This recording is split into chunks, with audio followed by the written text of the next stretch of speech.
Long before slick Hollywood types turned hacking into a pyrotechnic ballet of spinning 3D cubes and neon green code, there was System 15000.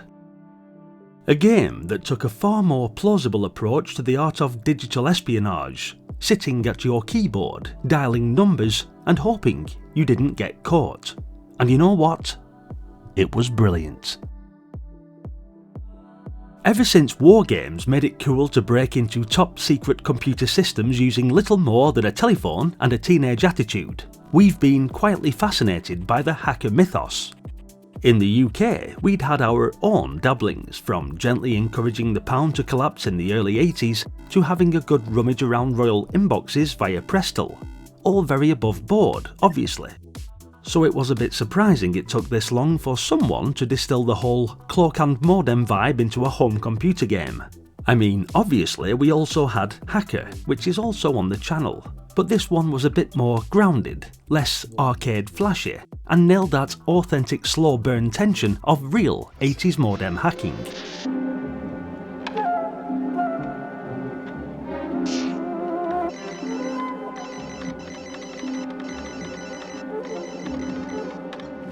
System 15000 cast you as an unwitting hero dragged into a corporate conspiracy.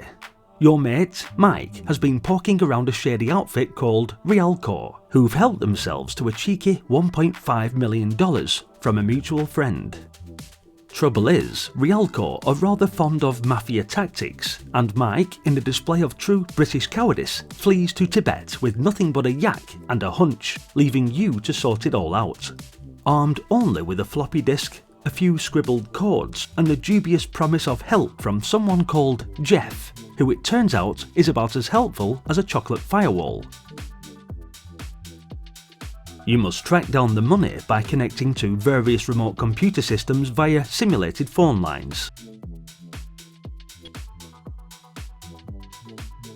You dial numbers, hear those nostalgic chirps and clicks, and watch the screen slowly fill as if trickling through a 300 baud modem, which, for those too young to remember, is like watching paint dry in slow motion, but with more tension.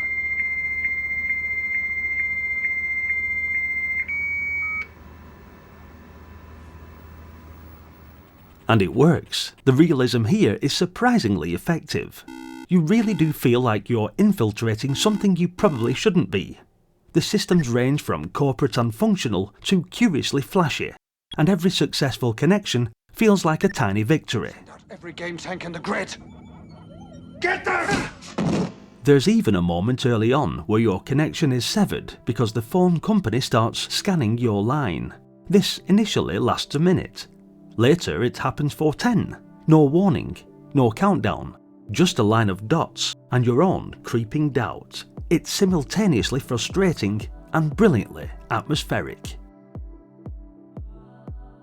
That said, System 15000 isn't without its imperfections. The story is engaging, but the various systems you access are a bit bare bones. Don't expect juicy corporate secrets or scandalous emails, just user IDs, phone numbers, and the odd password. A few fictional memos or redacted documents wouldn't have gone amiss. And the ending, well, let's just say it arrives with all the pomp of a wet envelope. No grand revelation, no final message from Mike, not even a "thanks mate." After all that cloak and dagger work, it deserved a bit more curtain.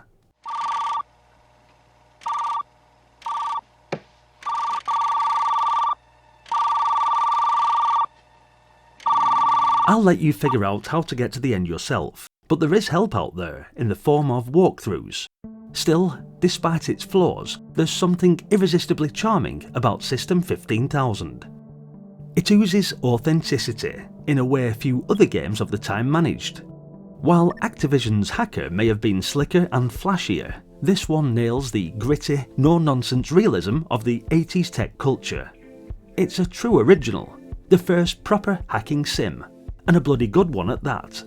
Yes, it takes a while to load, and yes, you'll spend a fair bit of time staring at grey screens and punching in numbers, but get into the right frame of mind, perhaps late at night, lights down low, cup of tea in hand, and it's oddly immersive. A low-key classic, and much safer than trying the real thing.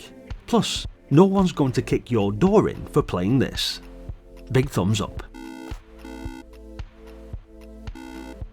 Thanks for watching, guys. Hit the like button if you enjoyed the video, and be sure to share your experiences with System 15000 in the comments section. As always, your continued support is massively appreciated, so hit the subscribe for more content just like this.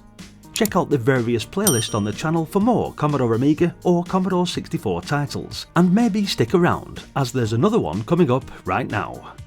Hopefully, I'll see you all in the next one. Until then, bye for now.